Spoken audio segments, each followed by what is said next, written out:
Salut, c'est Richard, c'est le RG Podcast Minimalisme. Et aujourd'hui, je vais t'expliquer en 10 minutes comment en 30 minutes, ça fait beaucoup de chiffres ça, on peut maigrir. Bon, alors je suis pas coach, mais j'aime juste le sport. J'en fais, je pratique. C'est pas quelque chose qui m'arrache la tête dans le sens où j'ai pas envie d'en faire une idée fixe. Mais là, sur les quelques épisodes, on va discuter un petit peu de ça, parce que comme je l'avais évoqué, je pense que c'est une nécessité que avant de manger 5 fruits et légumes et t'expliquer que les produits laitiers sont nos amis pour la vie, faudrait commencer par initier, mettre dans la tête des gens que le sport devrait être la première chose à faire avant d'ouvrir même un bouquin. Donc moi depuis tout petit, j'ai tapé le ballon pendant 20 ans, hein, j'ai fait du foot pendant 20 ans. J'ai, puis après je me suis mis sur un vélo.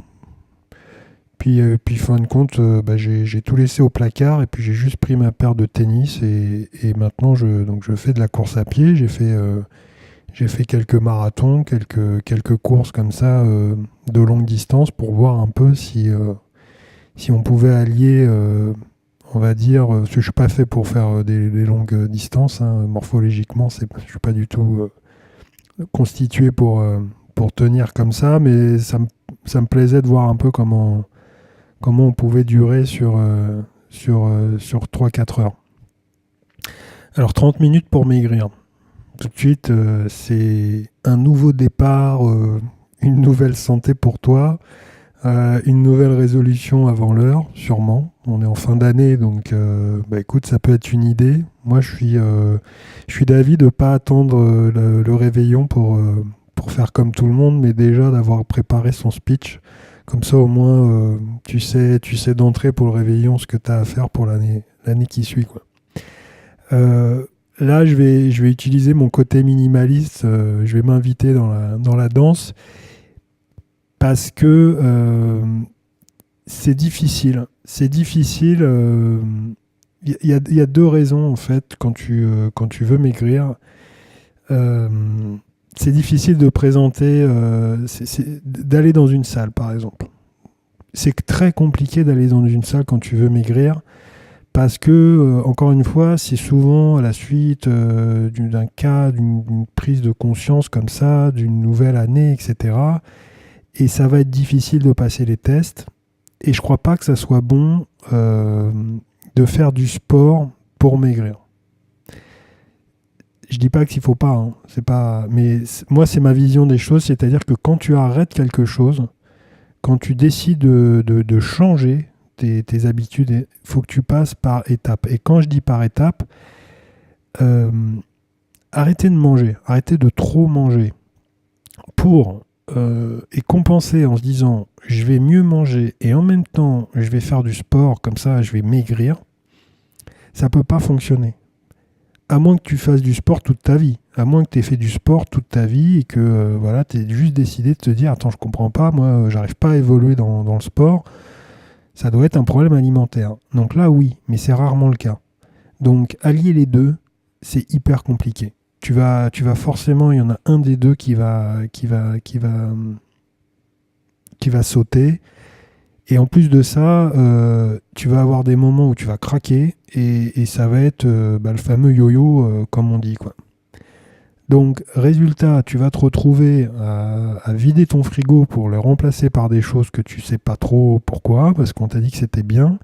Et puis de l'autre côté, un ami t'a dit bah tiens viens avec moi là, on s'inscrit, ça va être génial, etc. Et du coup t'as 30 balles par mois à mettre dans un abonnement. Enfin je dis 30 balles, hein, ça peut être moins, ça peut être plus, j'en sais rien. Et puis qui te servira pas et que même tu t'oublieras t'oublieras de te désabonner. Donc ça va te coûter ça par mois, quoi. Donc tu seras pas motivé. Enfin, tu seras motivé. Oui, si tu seras motivé, pardon, mais ça viendra pas naturellement. Et je prône ce côté d'art de vivre, de minimalisme, de naturel, d'aller à l'essentiel.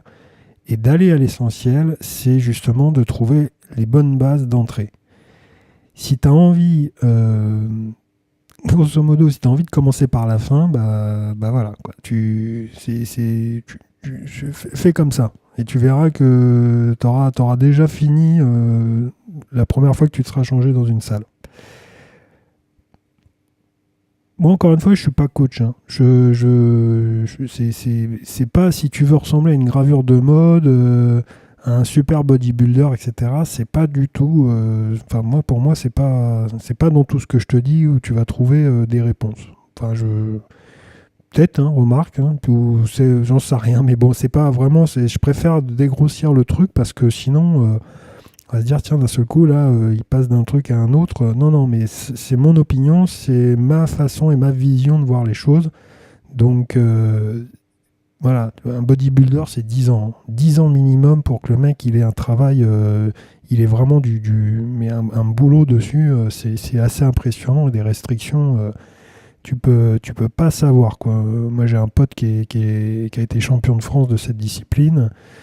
À l'époque, hein, il y a peut-être 20 ans de ça, j'ai commencé avec lui. Mais moi, je commençais à pédaler sur mon vélo parce que je préférais tout ce qui était activité comme ça. Je venais en vélo, je faisais du vélo dans l'entrepôt. Donc, c'était vachement utile ce que je faisais, quoi. Donc, tu peux pas, enfin, on peut pas continuer comme ça longtemps quand on n'a pas une vision claire. Et donc, le mental devient une nécessité. Il est une nécessité par rapport aux gens que je viens de citer, et il est une nécessité dans ta façon de voir comment tu peux évoluer, quoi. Si tu prends un programme, alimentaire, c'est encore une fois, c'est un gros changement complet. On va t'enlever des choses, on va te dire ça c'est pas bon, vous avez plus envie de ça, vous avez plus envie de ci, il vous faut pas de sel, il vous faut pas de sucre, il vous faut pas de blé, il vous faut pas de. Bon alors il me faut quoi alors? Juste de l'eau, de l'amour et d'eau fraîche et tout va bien. C'est très. Voilà, les habitudes sont tellement ancrées que d'un seul coup on te demande comme ça avec deux trois petits bouquins, deux trois petites méthodes de changer. Les régimes ne marchent pas. Les régimes ne marchent pas. D'ailleurs, un régime, je ne comprends même pas le mot. C'est encore une fois, c'est un terme marketing qui permet de se dire à quelqu'un, voilà, t'arrêtes de bouffer et tu vas maigrir. Ça coûte pas cher de dire ça, hein.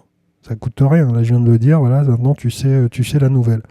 Fais une diète de, de, de quelques semaines, tu vas vite perdre des stocks. C'est évident. Maintenant, réhabituer ton corps, réhabituer ton alimentation, bah, faut déjà qu'il ait une habitude. Le problème, il est là, c'est que toi, t'en es où? T'as commencé comment?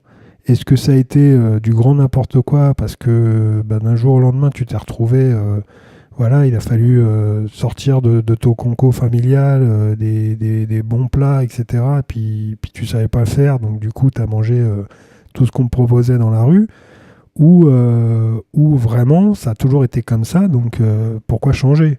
Tu sais ton problème, tu sais que voilà, faut que tu perdes du poids, mais on t'a jamais expliqué comment faire pour perdre du poids.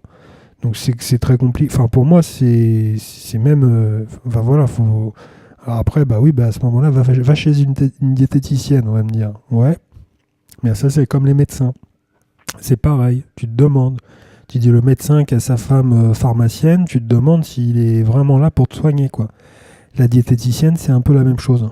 T'as vraiment l'impression de se dire bah attends mais si je vous dis en 30 minutes comment maigrir, je fais quoi moi après dans la vie? Donc c'est un espèce de business qui joue sur la corde sensible de ton problème et qui résout rien. Moi en 10 minutes, tu comprends bien que je ne vais pas pouvoir te dire, tiens, voilà la baguette magique, tu fais comme ça, tu fais comme ci, parce que je te connais pas, je connais pas tes habitudes et je connais pas tes déshabitudes. Donc ça sera très compliqué de faire un résumé. Je vais le faire dans le sens où je vais te donner un cours accéléré, mais vraiment avec deux, trois éléments.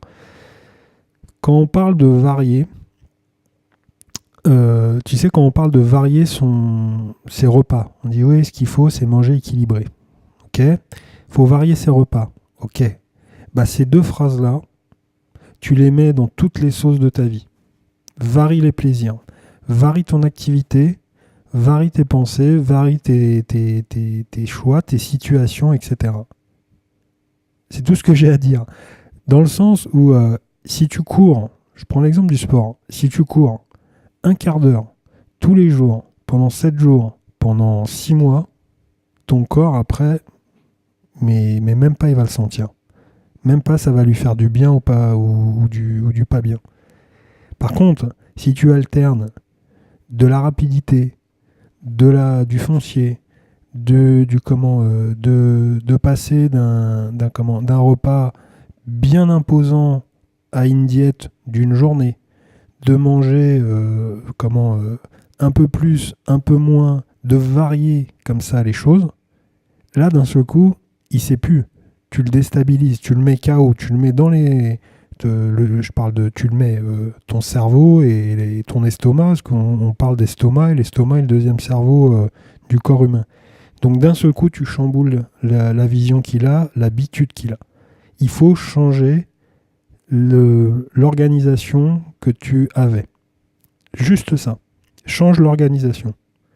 Après, si tu veux rester dans ce qui se fait, en moyenne, je dis bien en moyenne, il faut compter entre 2000 et 2500 calories. C'est quoi les calories? Combien de calories? Qu'est-ce qu'il faut? Ça serait trop compliqué de rentrer là-dedans. Mais grosso modo, ce qu'il faut, c'est que dans ta journée, tu as besoin pour un homme ou pour une femme entre 2000 et 2500. Ça, c'est ce que tu as normalement dans la journée à consommer. Bah, si t'en as 2 fois trop, forcément tu feras du stock. Si tu en as 2 fois moins, ça sera pareil, ça sera pas évident parce que il va manquer certaines choses. Donc il faut que tu restes sur cette règle-là. Et cette règle-là, il faut que tu la répartisses dans la journée. Alors comment, les produits, etc. Ça c'est un autre souci. Mais il faut que tu varies tes plaisirs et tes choix alimentaires vis-à-vis de cette somme-là. Voilà. Voilà. C'est simplement. Et si je prends le sport, c'est ce que je t'ai expliqué, c'est-à-dire que plutôt que de courir bêtement, je dis bêtement, machinalement, 45 minutes 3 fois par semaine, et à ce moment-là, le lundi, tu fais des séries, tu fais un petit échauffement, après tu fais des séries de sprint, ou alors tu fais, je sais pas moi, des séries de 4-5 fois 10 pompes. Si tu n'as jamais fait de pompe, tu commences par 2, ça fait 4-5 séries de 2 pompes. Mais tu te conjonctionnes comme ça assez durement et ensuite après tu fais un peu de course. Mais il faut alterner. Il ne faut jamais avoir le même programme dans la semaine. Il faut varier les plaisirs, il faut le chambouler, faut faut l'étourdir ton corps et ton cerveau, faut lui dire que c'est jamais la même chose au même endroit. C'est pas 10 minutes, c'est pas 30 minutes, pardon, pour maigrir, c'est le B.A.B.A. C'est simplement la base pour avoir vraiment un travail efficace, c'est déshabituer ton corps à ce que tu lui as donné depuis des années sans t'en apercevoir parce que tu avais tes petits rituels et c'est ce qui te créait du plaisir et autres. Donc je peux pas rentrer dans des détails, tu comprendras bien. Mais l'idée, c'est de... Et en plus de ça, ça te permet en plus d'éviter cette motivation qui va s'user et tu auras toujours l'envie. Tu auras toujours envie de faire du sport, tu auras toujours envie de manger. Et ça va même être un jeu de manger parce que tu vas essayer de trouver des espèces d'alternatives qui vont faire que forcément... une fois que tu t'intéresses un peu à tout ça, tu te dis l'alimentation, oui, c'est clair que le pain c'est niet, le coca c'est niet, le blé c'est niet. Mais voilà, hein, de temps en temps, c'est bien de se taper un coca, de temps en temps, c'est bien de se taper un burger, de temps en temps, c'est bien de manger un plat de pâtes. Et puis, bah, si je comprends que on est fait de 80% d'eau et que manger épicé, ça peut changer mon métabolisme, bon, bah, c'est des choses comme ça où tu changes tes habitudes. Mais encore une fois, il faut que ça soit, faut que ça soit un programme un peu dédié. Donc, prends tes habitudes, fais-toi une liste, regarde ce que tu as, voilà, ce qui peut des fois ne pas aller. Fais-le de façon honnête, comme ça au moins ça sera clair. Si tu arrives derrière sur le menu que tu te fais dans la semaine, comme ça classique, à voir si tous les jours tu dépasses ces 2500 calories, et à partir de là, essayer de varier pour que ça soit équilibré dans la journée et que tu aies l'impression de, pas de remplacer, mais de diversifier un peu les aliments, quoi. Jamais s'habituer, c'est le secret. Euh, je vais faire l'exercice, pardon, je vais faire l'épisode de suite, je vais enchaîner parce que demain, j'aurai pas le temps de le programmer. Donc, je vais faire l'exercice, je vais pas y arriver, hein. Je vais faire l'épisode de suite et on va parler justement de la salle et du minimalisme dans une salle de sport. Je te dis à demain, parce qu'il sera diffusé demain par contre. On se retrouve sur les réseaux comme d'habitude. On se retrouve sur ma page www.rgminimalist.cloud. Et puis moi je te dis bonne réflexion et puis bien à demain. Salut.